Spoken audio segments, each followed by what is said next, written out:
সেই ছাগলীটো কুকুৰ বনাইছে বিজেপিয়ে। তিনিটা কাৰ্যকালত এনেকুৱা কি কাম কৰিলে যাৰ কাৰণে ৰাইজে এইবাৰ আকৌ আপোনালোকক ভোট দিব? আজমলে যদি কিবা হুমকি জাতীয় কথা কয় তেনেহ'লে আজিৰ তাৰিখতো আমি বদৰুদ্দিন আজমলক হুমকি দিম। আপোনালোকে এই বিদেশক লগত লৈ অসমক ৰক্ষা কৰিব? কংগ্ৰেছে কিমান বিদেশী খেদিলে? এওঁলোকৰ স্বভাৱ চৰিত্ৰ সম্ৰাট নিৰু বা হিটলাৰৰ দৰে। নৰেন্দ্ৰ মোদী ডাঙৰৰ কাৰণে ৰামদেৱে হ'ল বিশ্ব অৰ্থনীতিবিদ। ভাল অসমীয়া হ'লে ভাল ভাৰতীয় হ'ব পাৰিম। মই কমলপুৰৰ পৰা নিৰ্বাচন খেলা আৰু অসম সাহিত্য সভাত গৈ মই কিবা এটা পদৰ কাৰণে নিৰ্বাচন খেলাৰ মাজত একো পাৰ্থক্য নাই। বিগত তিনিটা কাৰ্যকালত এজনো বিদেশী নাগৰিকক চিনাক্ত কৰি বহিষ্কাৰ কৰিব নোৱাৰা কংগ্ৰেছ দলে কাৰ বিৰোধিতা কৰাৰ নৈতিক অধিকাৰ আছে বুলি ভাবেনে?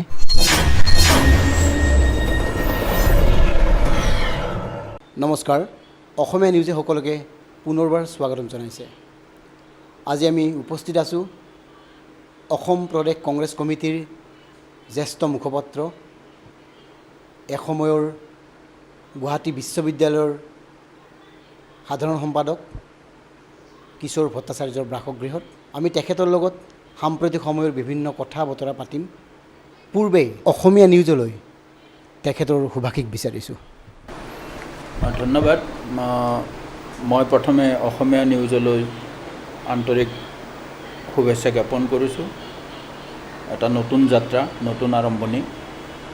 মই আশা কৰোঁ যে অসমীয়া নিউজে অতি সোনকালে অসমীয়া মানুহৰ লগতে গোটেই সমাজত এক দিক নিৰ্ণয়কাৰী ভূমিকাৰে সবলভাৱে প্ৰতিষ্ঠা লাভ কৰিবলৈ সক্ষম হ'ব। ধন্যবাদ জনাইছোঁ। এতিয়া আমি যিহেতুকে এতিয়া শেহতীয়াভাৱে 2021 ৰাজনীতিক লৈ বিভিন্ন দলৰ মাজত চৰ্চা আৰম্ভ হৈছে। কংগ্ৰেছ বিজেপিৰ মাজত তীব্ৰ বাক বিতণ্ডা আৰম্ভ হোৱাই নহয়, ইজনে সিজনক আক্ৰমণ কৰিবলৈ আৰম্ভ কৰিছে। গতিকে আমি প্ৰথমতে ৰাজনীতিৰ কথালৈ আহিম। বিজেপিক প্ৰতিহত কৰিবলৈ কংগ্ৰেছৰ কৌশল নাই, ইতিমধ্যে কংগ্ৰেছৰ কৌশলটো ৰাজহুৱাভাৱে ঘোষণা কৰা হৈছেই যে বিজেপিক প্ৰতিহত কৰিবলৈ অসমৰ সকলোবোৰ বাম গণতান্ত্ৰিক আৰু অ-বিজেপি শক্তিক একত্ৰিত কৰিব লাগিব।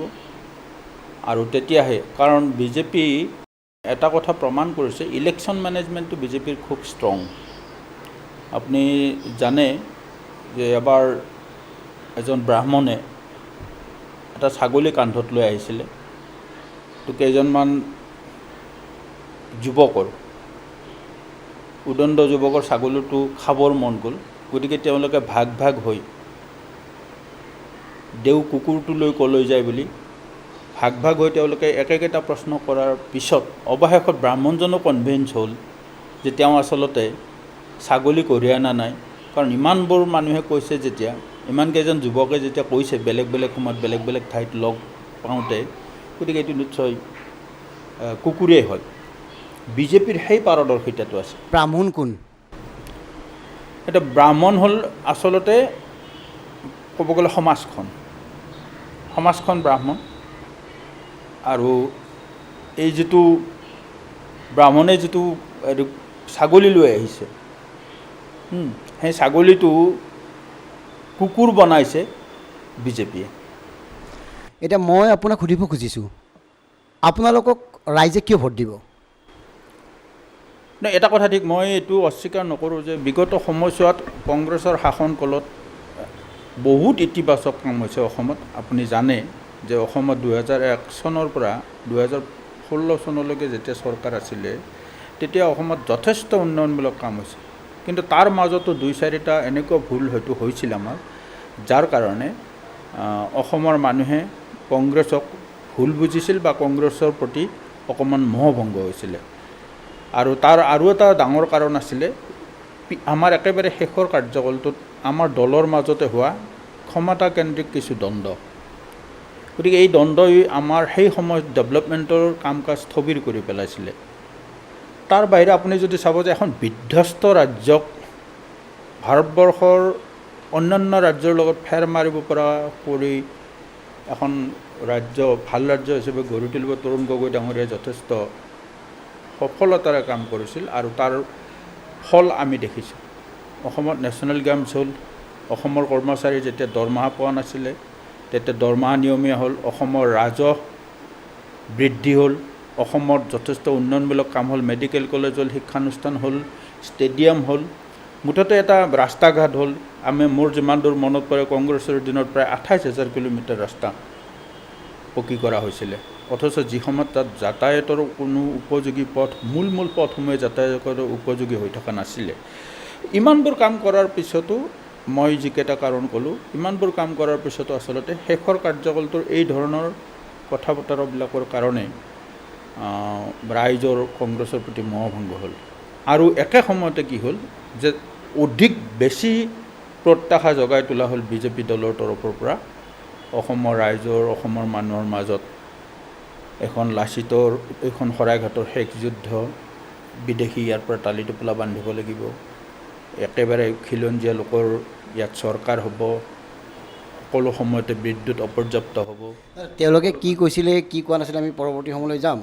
এতিয়া মোৰ কথাটো হ'ল আপুনি যিটো উল্লেখ কৰিলে দ্বন্দ্ব হৈছিলে শেষৰ সময়খনত, অন্তৰ্কলহৰ সৃষ্টি হৈছিলে ভিতৰত, সেই দ্বন্দ্বটো এতিয়াও অব্যাহত আছে, কাৰণ কংগ্ৰেছে এতিয়াও নতুন প্ৰজন্মক গুৰুত্ব দিব খোজা নাই।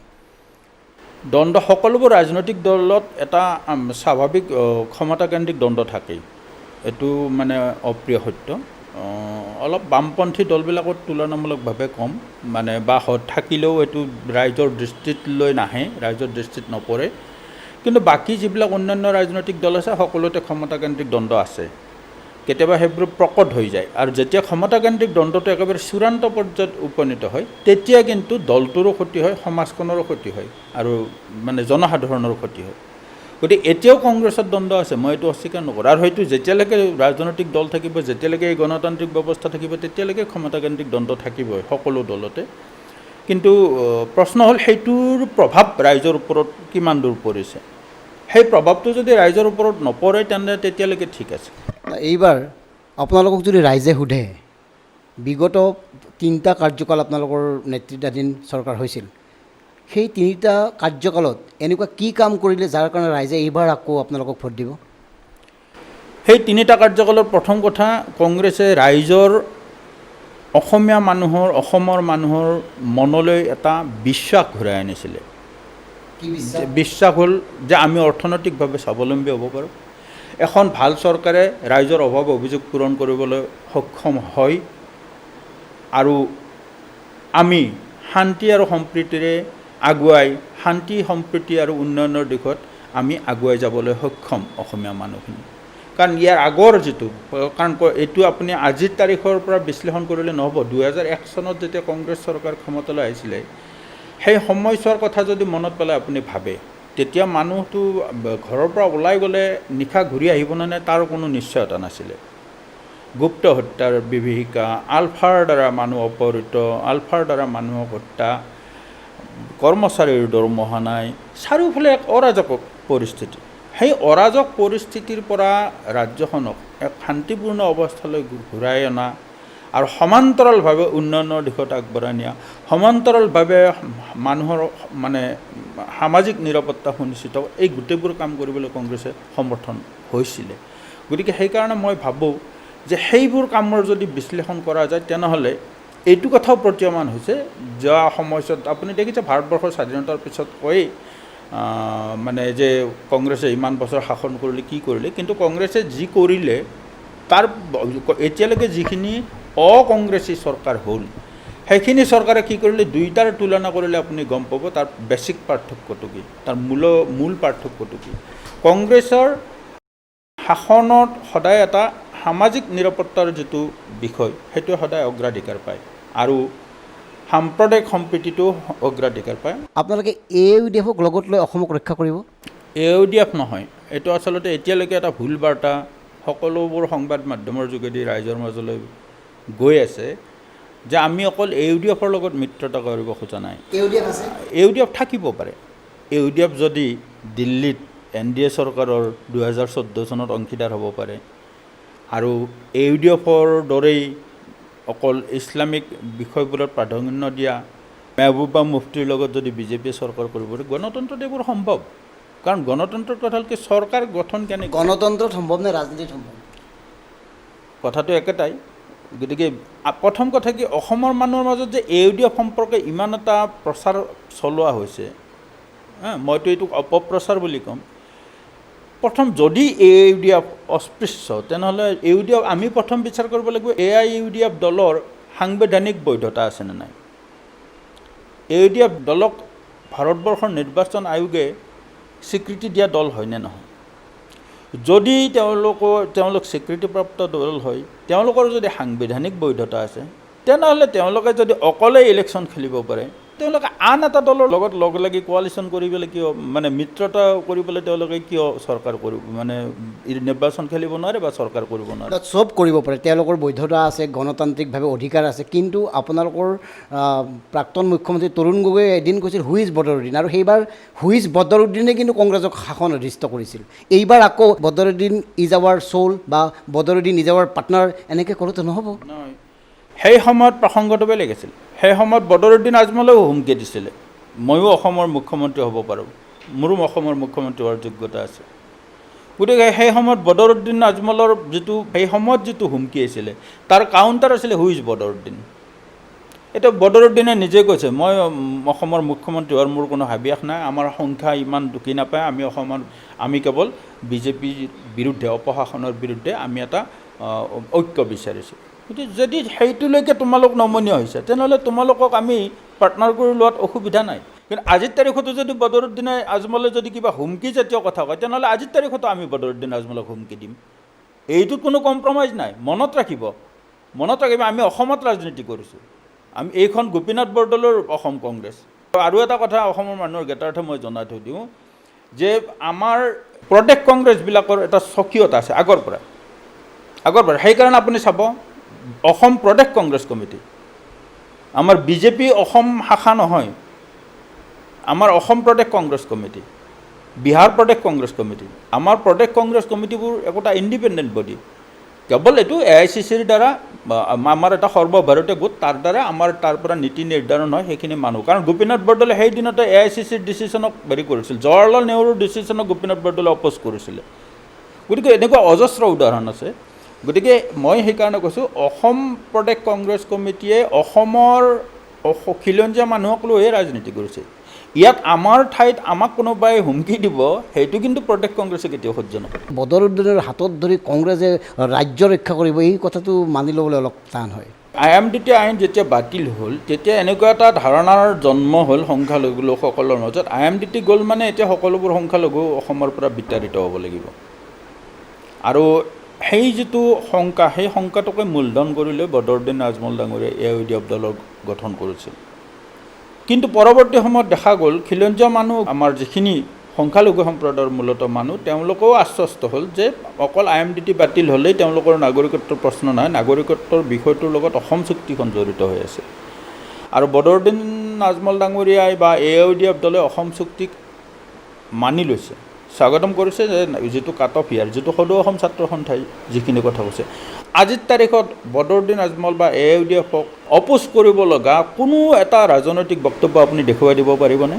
তেওঁলোকে কৈছে আমি অসম চুক্তি আখৰে আখৰে পালন কৰোঁ, তেওঁলোকে কৈছে আমি কাৰ সমৰ্থক, তেওঁলোকে অসমীয়া ভাষাক ৰাজ্য ভাষা হিচাপে মানি লৈছে। গতিকে আপুনি চাব কোনোবাই দেশপ্ৰেমৰ নামত আমাক ঠগি আছে, কোনোবাই দেশপ্ৰেমিকসকলে 2014 চনলৈকে অসমলৈ হিন্দু বাংলাদেশী অহাৰ পথ প্ৰশস্ত কৰি দিলে, তেওঁলোক দেশপ্ৰেমিক। আৰু যিজনে কৈ আছে 71 চনৰ 31 মাৰ্চৰ পিছত অহা কোনো মানুহকে, তেওঁ মুছলমানেই হওক হিন্দুৱেই হওক, ধৰ্মৰ ভিত্তিত নহয়, তেওঁ যদি স্বদেশী বিদেশৰ পৰা আহিছে তেনেহ'লে তেওঁক আমি চিনাক্ত কৰি বহিষ্কাৰ কৰিব লাগে। সেইটো কথা আকৌ যাক আমি বিদেশী বুলি আঙুলিয়াই আছোঁ, যাক আমি টাৰ্গেট কৰিছোঁ, তেওঁলোকে কৈছে যে নহয় আমি অসম চুক্তি মানিছোঁ। 3টা কাৰ্যকালত কংগ্ৰেছে কিমান বিদেশী খেদিলে, চিনাক্ত কৰিলে বা খেদিলে? 3টা কাৰ্যকালত আপোনালোকে এইবিলাক মাজে মাজে এছেম্বলিত তথ্য কিছুমান দিয়ে, আপোনালোকে জানে, প্ৰশ্ন সুধিলে কিছুমান তথ্য দিয়ে, কিন্তু আচলতে প্ৰকৃত তথ্যটো আজি যিসকলে ক্ষমতাত আছে, যিসকলে বিদেশীক একেবাৰে পুলিয়ে পখাই টালি টোপলা লৈ বিদায় দিয়াৰ কথা আছিল, তেওঁলোকক কৰাটো বেছি ভাল। কাৰণ আমাক তেওঁলোকে সদায় বদনাম দি থাকে, আমি বিদেশীৰ পৃষ্ঠপোষক। তেওঁলোক সেই বিদেশী, আচলতে প্ৰকৃত বিদেশী খেদা মানুহ তেওঁলোকৰোতো 5 বছৰ হ'ব হ'ল, কেন্দ্ৰত 7 বছৰ হ'ব হ'ল। গতিকে এই প্ৰশ্নটো আপুনি তেওঁলোকক কৰিলে বেছি ভাল উত্তৰ পাব, পৰিসংখ্যাটো তেওঁলোকে দিব পাৰিব। কাৰণ অসমৰ ৰাইজে জানে, অসমৰ ৰাইজে ইতিমধ্যে গম পাইছে যে 15 বছৰত কংগ্ৰেছে যি ধৰণৰ জ্বলা কলা খুৱাইছিল অসমৰ ৰাইজক, 5 বছৰত তাতকৈ অধিক খুৱালে বিজেপিয়ে। আৰু সেইকাৰণে এইবাৰ বিজেপিৰ বিৰুদ্ধে সাধাৰণ মানুহ ওলাই আহিছে, বিজেপিৰ বিৰুদ্ধে মানুহবিলাক ক্ষোভিত হৈছে। এই ক্ষোভিত মানুহখিনিয়ে যদি কংগ্ৰেছক প্ৰশ্ন সোধে যে বিগত 3টা বছৰত আপোনালোকে বিদেশীৰ নামত কি কৰিলে, তেতিয়া আপুনি কি ক'ব? সেই সময়ত যেতিয়া কংগ্ৰেছ চৰকাৰ আছিলে তেতিয়া IMDT আইনখনটো এটা অন্তৰায় হৈ আছিলেই, প্লাছ অসম চুক্তিৰ এইবিলাক ৰূপায়ণৰ ক্ষেত্ৰত মানে যিবিলাক জটিলতা আছিলে, তাত আইনগত জটিলতা বহুত আছিলে, কিন্তু সেইবোৰ এটা এটা পৰ্যায়ত কংগ্ৰেছে কিন্তু সেইবোৰ সমাধান কৰি আনিছিলে। যেনে ধৰক এখন ত্ৰিপাক্ষিক বৈঠক হৈছিলে, মনমোহন সিং ডাঙৰীয়া যেতিয়া প্ৰধানমন্ত্ৰী আছিলে, আছু কেন্দ্ৰীয় চৰকাৰ ৰাজ্য চৰকাৰৰ মাজত এখন ত্ৰিপাক্ষিক, প্ৰধানমন্ত্ৰী ডাঙৰীয়া এখন ত্ৰিপাক্ষিক বৈঠক হৈছিলে। আৰু সেই ত্ৰিপাক্ষিক বৈঠকতে এই সিদ্ধান্তবোৰ হৈছিলে। ৰাষ্ট্ৰীয় নাগৰিকপঞ্জীৰ কথাটো আহিছিলে যে যদি আমি ৰাষ্ট্ৰীয় নাগৰিকপঞ্জীখন উন্নত কৰি লওঁ, আপ টু ডেট কৰি লওঁ, তেতিয়াহ'লে সেই ৰাষ্ট্ৰীয় নাগৰিকপঞ্জীত নাম নথকা সকলক আমি বিদেশী হিচাপে চিনাক্ত কৰিবলৈ, তাৰ লগত আনুষংগিক কথা আছে, বিদেশী হিচাপে চিনাক্ত কৰিবলৈ অধিক উজু হ'ব। কিন্তু সেই কথাবিলাক কংগ্ৰেছৰ দিনত আগবাঢ়ি থাকিলে। এটা ভুকুতে কলটো নপকায়। এটা ইমান দিনীয়া সমস্যা এনেকুৱা নহয় যে এখন চৰকাৰে বাকী সমস্যাবোৰ বাদ দিয়ে। চৰকাৰে, মই এইটো নকওঁ যে বিজেপি শাসিত চৰকাৰতো তেনেকুৱা হয়, চব চৰকাৰে এইবিলাক ফেচ কৰিব লাগে, যে এটা সমস্যাৰ লগত লাগি থাকিলে চৰকাৰখন এটা সমস্যাৰ কাৰণে নহয়, চৰকাৰখন এটা স্বাভাৱিক প্ৰক্ৰিয়া, তাৰমানে আনুষংগিক সকলোবোৰ বিষয়তে ধ্যান দিব লাগে চৰকাৰখনে। বানপানীৰ কথাও ধ্যান দিব লাগিব, ৰাইজৰ সুৰক্ষাৰ কথা। গতিকে আমাৰ বানপানীক ৰাষ্ট্ৰীয় সমস্যা হিচাপে স্বীকৃতি দিব লাগে বুলি স্বয়ং অসম এছেম্বলিত আমাৰ দিনত প্ৰস্তাৱো হৈছিলে, চিঠিও প্ৰেৰণ কৰা হৈছিলে। দুটা দিশৰ পৰা আপুনি অসমৰ সমস্যাবোৰ দুটা দিশৰ পৰা বিশ্লেষণ কৰিব লাগিব। এটা হ'ল ৰাষ্ট্ৰীয়, সকলোবোৰ ৰাষ্ট্ৰীয় ৰাজনৈতিক দলৰ অসমৰ প্ৰতি কি দৃষ্টিভংগী, আৰু আনটো হ'ল কেন্দ্ৰ ৰাজ্যৰ যিটো সম্পৰ্ক, ৰাজ্যত থকা চৰকাৰখনে কেন্দ্ৰৰ লগত কি ধৰণৰ দৃষ্টিভংগীৰে কাম কৰিছে। এই দুটা আমাৰ যদিও UPAৰ সময়ত যদিও তাতে মনমোহন সিং ডাঙৰীয়াৰ চৰকাৰ আছিলে, তেতিয়াও কিন্তু আমি বানপানীক ৰাষ্ট্ৰীয় সমস্যা হিচাপে স্বীকৃতি দিয়া, NRCৰ আপ টু ডেট কৰা বা অন্যান্য যিবোৰ অসমলৈ অধিক অনুদান দিয়ে, এইবিলাকৰ ক্ষেত্ৰত কিন্তু আমাৰ চৰকাৰখনে একে দলৰ চৰকাৰ হোৱা স্বত্বেও কিন্তু দিল্লীৰ লগত আপোচ কৰা নাছিলে। কিন্তু সেইটোৱে কৈছোঁ মই, যে ৰাজনৈতিক দলবিলাকৰ দৃষ্টিভংগী কি, সেইটোতো অসম কংগ্ৰেছৰ কৰা কাম আছিলে। কিন্তু বিজেপি দলৰ ক্ষেত্ৰত কি হ'ল, বিজেপি দলৰ ক্ষেত্ৰত অসমৰ বিজেপি লিডাৰেতো কোৱা নাছিল আমি নদী বান্ধ বন্ধ কৰিম বুলি, কৈছিল স্বয়ং ৰাজনাথ সিঙে। অসমৰ পৰা বিদেশীয়ে তালি টোপোলা লৈ যাব লাগিব বুলি সৰ্বানন্দ সোণোৱাল ডাঙৰীয়াই কোৱা নাছিলে, কৈছিলে স্বয়ং আজিৰ তাৰিখৰ প্ৰধানমন্ত্ৰী নৰেন্দ্ৰ মোদী ডাঙৰীয়াই। তেওঁলোকে ৰাষ্ট্ৰীয় নেতাবিলাকে যিবিলাক বৃহৎ বৃহৎ মাটি, বাংলাদেশক আমি মাটি নিদিওঁ বুলি কৈছিল কোনে, বিজেপিৰ কেন্দ্ৰীয় নেতাসকলে। গতিকে আপুনি যদি চাই ৰাষ্ট্ৰীয় নেতাবিলাকৰ আমাৰ প্ৰতি থকা দৃষ্টিভংগী কি, যিকোনো দলৰ ৰাষ্ট্ৰীয় দলৰ অসমৰ প্ৰতি থকা দৃষ্টিভংগী আৰু অসমত থকা তেওঁলোকৰ শাখা প্ৰশাখাবিলাকৰ কাম কাজ দুটা বেলেগ বস্তু কিন্তু। গতিকে সেইকাৰণে আমি দুটা অসমৰ সমস্যা বিশ্লেষণ কৰিবলৈ যাওঁতে আমি দুটা দিশ একে সময়তে পেৰেলেলি আমি আলোচনা কৰিব লাগিব। আপুনি যদি চাই যে হয়তো কংগ্ৰেছৰো বহুত এনেকুৱা নেতা আছে ৰাষ্ট্ৰীয় পৰ্যায়ত যিসকলে অসমৰ সমস্যাবিলাকক সমস্যা বুলি অনুধাৱন কৰিব নোৱাৰে বা নোখোজে। এইটো আটাইতকৈ গুৰুত্বপূৰ্ণ কথা। কিশোৰ ভট্টাচাৰ্য ৰাষ্ট্ৰীয় দলটোৰ অসম প্ৰদেশৰ জ্যেষ্ঠ মুখপাত্ৰ হৈও খুব জাতীয়তাবাদী মন লৈ কথাখিনি স্পষ্টভাৱে কৈছে, কেন্দ্ৰত যি দলেই নাথাকক, যি চৰকাৰেই নাথাকক, সুদীৰ্ঘদিন ধৰি কেন্দ্ৰীয় চৰকাৰে অসমৰ কোনো সমস্যাকে, মূল সুঁতিৰ কোনো সমস্যাকে সমাধানত গুৰুত্ব দিয়া নাই। কংগ্ৰেছে নদী বান্ধ বিৰোধিতা কৰা নাছিল, সমৰ্থন জনাইছিল। কংগ্ৰেছে বাংলাদেশক ভূমি হস্তান্তৰ চুক্তি কৰিছিল আৰু এওঁলোকে ভূমি হস্তান্তৰ কৰিলে, ভূমি নিদিওঁ বুলি আগতে কৈছিল। কংগ্ৰেছে যিবোৰ কৰিব খুজিছিল এওঁলোকে চববোৰ কাৰ্যত কৰিলে, মূল্য বৃদ্ধিয়েই হওক বা অন্যান্য হওক। এতিয়া বিজেপি চৰকাৰখনে এনেকুৱা এটা পৰ্যায় পাইছে মানুহৰ ব্যক্তিগত অধিকাৰ পৰ্যন্ত কাঢ়ি নিছে, সেই কথাটো আমি ক'বলগীয়া নাই। এতিয়া যিহেতুকে দুয়োটা দলেই সাংঘাতিক জ্বলা কলা খুৱাইছে, তাৰ পিছতো আপোনালোকে কিয় ভাবিছে যে আপোনালোকক এইবাৰ অসমৰ মানুহে আদৰি ল'ব? না, প্ৰথম কথা মই দ্বিমত প্ৰকাশ কৰিব লাগিব। দুয়োটা দলে জ্বলাকলা খোৱা নাই। আপুনি নদী বান্ধৰ প্ৰসংগলৈ যদি যায়, যেতিয়া কৃষক মুক্তিৰ নেতৃত্বত বা অন্যান্য সংগঠনবিলাকে আছু যুৱ ছাত্ৰ পৰিষদকে ধৰি অসমৰ অন্যান্য সংগঠনবিলাকে যেতিয়া নদী বান্ধৰ বিৰোধিতা কৰিছিল, তেতিয়া জয়ৰাম ৰমেশ ডাঙৰীয়া বিভাগীয় মন্ত্ৰী আছিলে, তেখেতে আহি ইয়াতে ৰাজহুৱা শুনানি অনুষ্ঠিত কৰিছিলে। গতিকে অসমৰ দাবীৰ প্ৰতি আমাৰ কেন্দ্ৰত থকা সেই সময়ৰ চৰকাৰখনক অসমৰ দাবীৰ প্ৰতি সহনশীল হ'বলৈ অসম ৰাজ্যিক মানে অসমৰ যিখন ৰাজ্যিক চৰকাৰ কংগ্ৰেছৰে আছিলে, কংগ্ৰেছ চৰকাৰখনে কিন্তু তেওঁলোকক এই বিষয়ত পতিয়ন নিয়াবলৈ সক্ষম হৈছিলে। বাংলাদেশৰ লগত যিটো ভূমি হস্তান্তৰৰ যিখন চুক্তি, সেই চুক্তিখন বহুত বিচাৰ বিবেচনাৰ ফলত যে এটা দীৰ্ঘদিনীয়া ডিস্পুট যদি সমাধান কৰিবলগীয়া হয়, অলপ এৰা ধৰা কৰিব লাগিব। বাংলাদেশৰ কিছু মাটি আমি পাইছোঁ সেই চুক্তিখনৰ যোগেদি, আৰু বাংলাদেশেও ভাৰতবৰ্ষৰ কিছু মাটি পাইছে, যাতে সীমাটো নিকপকপীয়া হয়, ভৱিষ্যতলৈ যাতে এই প্ৰব্ৰজনৰ সমস্যাটো নাইকিয়া হৈ যায়, এইটো লক্ষ্য আগত ৰাখি এইটো কৰা হৈছিল। কিন্তু সেইখন চুক্তিকে বিজেপি দলে বিৰোধী পক্ষত থাকোঁতে একেবাৰে ভৰিৰে মোহালি সুদূৰ ভাৰত বাংলা সীমান্তত গৈতো পতাকা উৰাইছিলে। ভাৰতৰ ৰাষ্ট্ৰীয় পতাকা উঠাই ভাৰতীয় ভূমি এক বিন্দু একেবাৰে হেৰিৰ দৰেকে দুৰ্যোধনৰ দৰেকে কৈছিলতো, এক শস্যাগ্ৰ মেদিনী মানে বাংলাদেশক দিয়া নহ'ব। গতিকে আমিতো সেই সময়ত একেবাৰে মহাভাৰতৰ ডাইলগ দিছিলে। গতিকে তাৰ পিছত আহি আকৌ সংসদত আচৰিত কথা, সুষমা স্বৰাজে যেতিয়া বিলখন সংসদত এনে কৈছে যে অহিকে অহি, মানে সেই একেখন চুক্তিকে কেৱল মোৰ ছিগনেচাৰটোহে হৈছে, আগৰ মন্ত্ৰীজনৰ ঠাইত এতিয়া আমাৰ ছিগনেচাৰ থাকিব কেৱল, বাকী ইয়াত সেইকাৰণে বিৰোধী পক্ষক আশ্বস্ত কৰিছিল আপোনালোকে ভয় খাব নালাগে, এইখনত সন্মতিজনক, কাৰণ আমি চুক্তিৰ এটা শব্দও ইফাল সিফাল কৰা নাই, চহীটো কেৱল ইফাল সিফাল হ'ব। গতিকে যদি তোমালোকে বিৰোধীত থাকোঁতে সেইখন গ্ৰহণ কৰিব নোৱাৰা, তেনেহ'লে তোমালোকে ক্ষমতাত আহি কিয় ৰিভিউ নকৰিলে? এক। দুই, নদী বান্ধৰ কথাটো মই ক'লোঁ যে যি ৰাজনাথ সিঙে আহি আন্দোলনকাৰী পক্ষৰ লগত আহি আন্দোলন কৰিছিল, আন্দোলনত একেলগে বহিছে, ধৰ্ণাস্থলীত গৈছে, ভাষণ দিছে, আমি নদী বান্ধ ডাঙৰ ডাঙৰ নদী বান্ধ কৰাৰ পৰিৱৰ্তে আমি সৰু সৰু নদী বান্ধ কৰিম আৰু এই নদী বান্ধ আমি বন্ধ কৰিম। আৰু আহি পেলাই কি কৰিলে যে দৰকাৰ হ'লে সেনা বাহিনী নিয়োগ কৰি হ'লেও নদী বান্ধৰ কাম কমপ্লিট কৰা হ'ব। গতিকে এই কাৰণে মই কৈছোঁ যে কংগ্ৰেছে কৰিলেও কৰিছে, যিবিলাক সমস্যাক অসমৰ মানুহে ভাবিছে এইটো আমাৰ কাৰণে দুৰ্যোগ সৃষ্টি হ'ব পাৰে, তেনেকুৱা সমস্যা দিল্লীত সঠিকভাৱে অসমৰ কংগ্ৰেছ চৰকাৰে হওক বা অসম প্ৰদেশ কংগ্ৰেছ কমিটিয়ে সঠিকভাৱে এইটো উপস্থাপন কৰিছে। মই বাৰু কাৰ প্ৰসংগটো আপোনাৰ আহিলোৱেই, মই কৈছোঁ কাৰ ক্ষেত্ৰতো কি হৈছে যে এইটো আমি ডে ওৱানৰ পৰা আমি সংসদত বিৰোধিতা কৰিছোঁ। প্ৰথমবাৰ কংগ্ৰেছৰ বিৰোধিতাৰ কাৰণেই ৰৈ গ'ল, পিছৰ দ্বিতীয়বাৰ চৰকাৰত আহি তেওঁলোকৰ যথেষ্ট সংখ্যাগৰিষ্ঠতা, ৰাজ্যসভাতো সংখ্যাগৰিষ্ঠতা পাই গ'ল তেওঁলোকে, গতিকে তেওঁলোকে তাৰ সুযোগ গ্ৰহণ কৰিছে।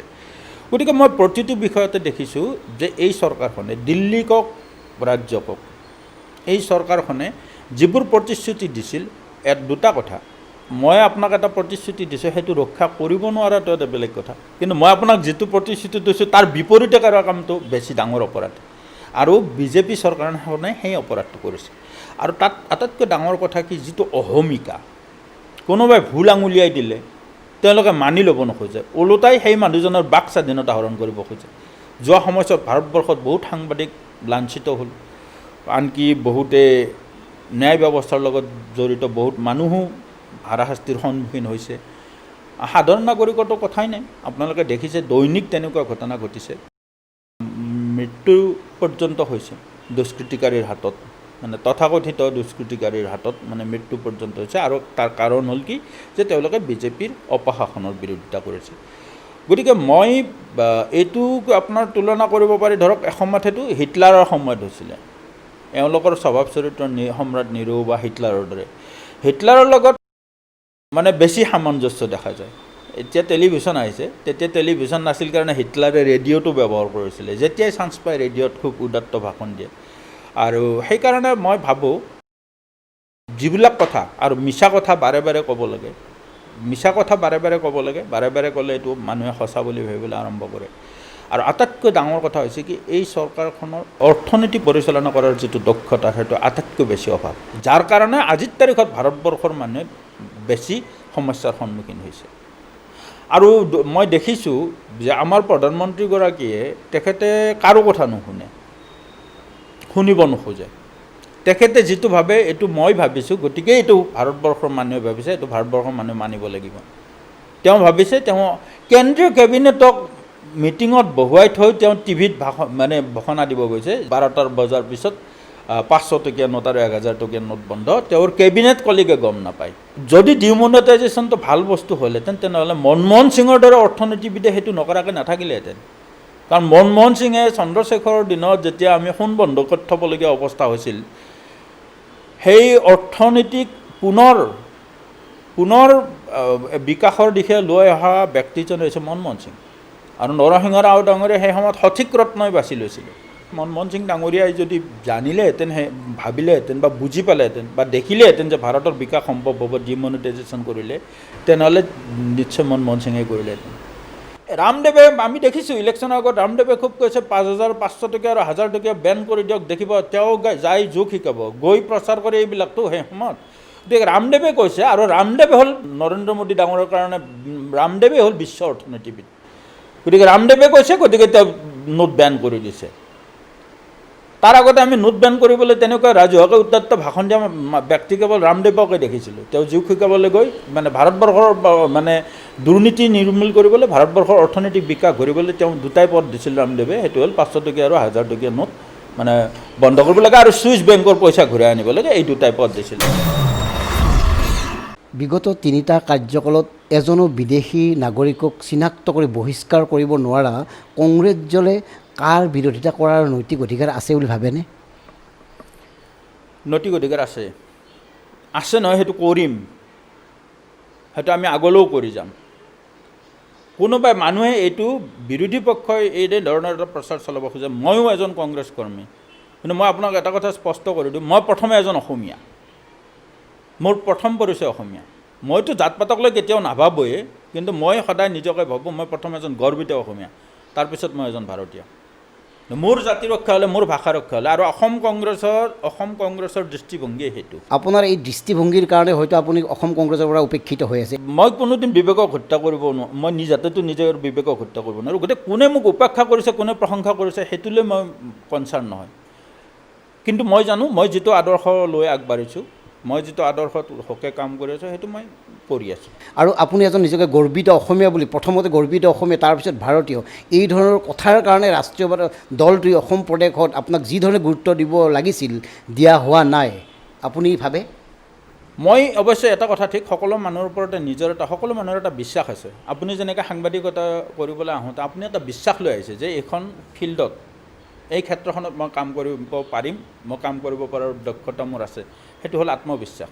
আৰু মোৰো সেই বিশ্বাসটো আছিল যে হয়, জনপ্ৰতিনিধি হ'ব পৰা মোৰ এটা যোগ্যতা, মোৰ নিজৰ বা মোৰ এটা কৰিবলৈ মোৰ এটা বিশ্বাস আছিল।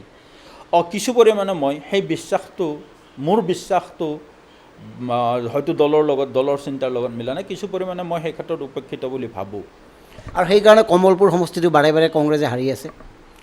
বাৰে বাৰে হাৰা নাই, 2 বছৰ আমি প্ৰথম 2001 আৰু 2006 চনত কংগ্ৰেছ প্ৰাৰ্থী জিকিছিলে। সেই সময়ত অৱশ্যে কংগ্ৰেছৰ ফেভাৰত এক প্ৰকাৰ ঢৌ আছিলে, কাৰণ প্ৰথমবাৰ AGPৰ অৰাজকতা, আৰু দ্বিতীয়বাৰ কংগ্ৰেছে যিটো ভাল পদক্ষেপবিলাক আৰম্ভ কৰিছিলে, এই চিণ্ডিকেট বন্ধ, গুপ্ত হত্যা বন্ধ, ভাল পদক্ষেপবিলাকৰ ফলটো কমলপুৰ সমষ্টিৰ প্ৰভাৱটো ৰাইজৰ ওপৰতো পৰিছিলে, দ্বিতীয়বাৰো জিকিছিলে। তাৰপিছত ধাৰাবাহিকভাৱে আৰু তাৰপিছত আৰু এতিয়া জিকিব পৰা নাই। কিন্তু মই আশাবাদী, কেতিয়াবা নিশ্চয় দলে মোৰ প্ৰতি সুবিচাৰ কৰিব, হয়তো খুব কম দিনৰ ভিতৰতে দলে মোৰ প্ৰতি সুবিচাৰ কৰিব। ইচ্ছা আছিলে যে এবাৰ জনপ্ৰতিনিধি হ'বৰ ইচ্ছা এটা আছিল কাৰণেই নিশ্চয় আমি সক্ৰিয় ৰাজনীতি কৰিছোঁ। আজি আপুনি যি ধৰণে গৰ্বিত অসমীয়া বুলি নিজকে দাবী কৰিছে, আপুনি যদি কিবা কাৰণত মন্ত্ৰী বিধায়ক হৈ যায়, তেতিয়া যদি কংগ্ৰেছ দলত আপোনাৰ স্থায়িত্বটো অটুট ৰখাৰ কাৰণে গৰ্বিত ভাৰতীয় বুলি ক'বলগীয়া হয়, প্ৰথমতে মই গৰ্বিত ভাৰতীয়, তেতিয়া ক'ব? প্ৰথমতে মই গৰ্বিত ভাৰতীয় হয়েই, কিন্তু মই প্ৰথমে গৰ্বিত অসমীয়া হ'লে, মই ভাল অসমীয়া হ'লে ভাল ভাৰতীয় হ'ব পাৰিম, এইটো ভূপেন হাজৰিকাই কৈ গৈছে। শেষত মই এটা প্ৰশ্ন কৰি আপোনাৰ পৰা বিদায় ল'ম। সেই প্ৰশ্নটো হ'ল, অসমৰ সামগ্ৰিকভাৱে অসমৰ যিটো অৰ্থনৈতিক, সামাজিক, ৰাজনৈতিক স্খলন হৈছে, সাংঘাতিক ধৰণৰ স্খলন এটা আৰম্ভ হৈছে অসমৰ, মানৱ সম্পদৰ স্খলন হৈছে, চিন্তাৰ স্খলন হৈছে, এই মুহূৰ্তত হেৰুৱা আমাৰ যি স্বাভিমান, এইবোৰ কেনেকৈ কংগ্ৰেছে ঘূৰাই অনাৰ কাৰণে কি ব্যৱস্থা গ্ৰহণ কৰিব পৰৱৰ্তী সময়ত? মানে দল এটাতো এককভাৱে কোনো এজন মানুহৰ চিন্তাৰে পৰিচালিত নহয়, ই এটা সামূহিক চিন্তাৰ প্ৰতিফলন ঘটে দলৰ নীতিবিলাকৰ ক্ষেত্ৰত। গতিকে এইটো নিশ্চয় দলে এই বিষয়ত মন্থন কৰিব, কৰি পেলাই এটা সামূহিক চিন্তাৰ এটা হেৰি উলিয়াই পেলাই আগবাঢ়িব। কিন্তু আপোনাৰ লগত মই এটা কথাত একমত যে সমাজ জীৱনৰ সকলো দিশতে ভয়ানক স্খলন হৈছে। আমি শৈশৱৰ পৰা সমাজখন যিদৰে দেখি আহিছোঁ আজি পৰ্যন্ত আমি দেখিছোঁ যে সঁচাকৈ ভয়ানক স্খলন হৈছে। আগৰ সেই ৰাজনীতিৰে হওক বা অন্যান্য সংবাদ জগতে কওক, আনকি আপোনালোকৰ সংবাদ জগতো এই দিশত ব্যতিক্ৰম নহয়। সংবাদ জগতে কওক, সাহিত্য জগত কওক, এতিয়াতো সাহিত্য জগতত মই দেখিছোঁ আগতে সাহিত্যিকবিলাকক, বৰণ্য মানুহবিলাকক, ব্যক্তিবিলাকক আদৰি আনি সভাপতি পতা হৈছিল। আজিকালি নমিনেশ্যন দিব লাগে, তাৰ কাৰণে লবি কৰিব লাগে। মানে মই কমলপুৰৰ পৰা নিৰ্বাচন খেলা আৰু অসম সাহিত্য সভাত গৈ মই কিবা এটা পদৰ কাৰণে নিৰ্বাচন খেলাৰ মাজত একো পাৰ্থক্য নাই। গতিকে এইটো হ'ল কিন্তু গোটেই সমাজখনৰ যিটো চাৰিওদিশৰ যিটো স্খলন, এই ঘটনাবিলাকে সেইবিলাকেই প্ৰতিফলিত কৰে। এইটো দুৰ্ভাগ্যজনক কথা। ভৱিষ্যত প্ৰজন্মক আমি আচলতে এই সকলোবোৰ বাদ দিও আচলতে ভৱিষ্যত প্ৰজন্মক আমি সেই মূল্যবোধৰ শিক্ষাটো দিবলৈ চেষ্টা কৰা উচিত। সেইটো সংবাদ মাধ্যমৰ ফালৰ পৰাই হওক, সামাজিক সংগঠনবিলাকৰ ফালৰ পৰাই হওক, ৰাজনৈতিক দল সংগঠনবিলাকৰ ফালৰ পৰাই হওক। সেইটো কিন্তু বৰ ডাঙৰ কথা। আজিৰ তাৰিখত আটাইতকৈ ডাঙৰ প্ৰত্যাহ্বান কিন্তু অসমীয়া জাতিৰ কাৰণে সেইটোহে। এই স্খলনটো, যিটো স্খলন এসময়ত আমি বিহাৰ বা অন্যান্য ৰাজ্যবিলাকক হাঁহিছিলোঁ, এই বিহাৰত নিৰ্বাচনত মাৰপিট হয়, এই ইজন লিডাৰে সিজন লিডাৰক ইমান বেয়াকৈ ক'ব পাৰে। এইবিলাক আমি বাতৰি কাকতত পঢ়ি পেলাই আমাৰ মানে আমি বিহাৰক অলপ আমি হেৰি দৃষ্টিৰে চাইছিলোঁ, সেয়া দৃষ্টিৰে চাইছিলোঁ। তাৰমানে যে ইমান মানুহবিলাকে নাজানেনে, এনেধৰণৰ আচৰণ কৰেনে। কিন্তু সেইবিলাক এতিয়া অসমতে সুলভ। ধন্যবাদ জনাইছোঁ। কিশোৰ ভট্টাচাৰ্যই খুব বাস্তৱ বিশ্লেষণেৰে সাম্প্ৰতিক সময়ৰ গুৰুত্বপূৰ্ণ কথাবোৰৰ অৱতাৰণা কৰিলে। এজন দলীয় কৰ্মী হিচাপেই নহয়, এজন জাতীয়ভাৱে দায়বদ্ধ নাগৰিক হিচাপে তেখেতে কথাবোৰ বিশ্লেষণ কৰিলে। আশা কৰোঁ কিশোৰ ভট্টাচাৰ্যই ইচ্ছা কৰা ধৰণে ভৱিষ্যতৰ দিনবোৰ আহক। অসমীয়া নিউজৰ ফালৰ পৰা কিশোৰ ভট্টাচাৰ্যক ধন্যবাদ জনাই অনুষ্ঠানটো ইমানতে সামৰণি মাৰিছোঁ। জয় আই অসম।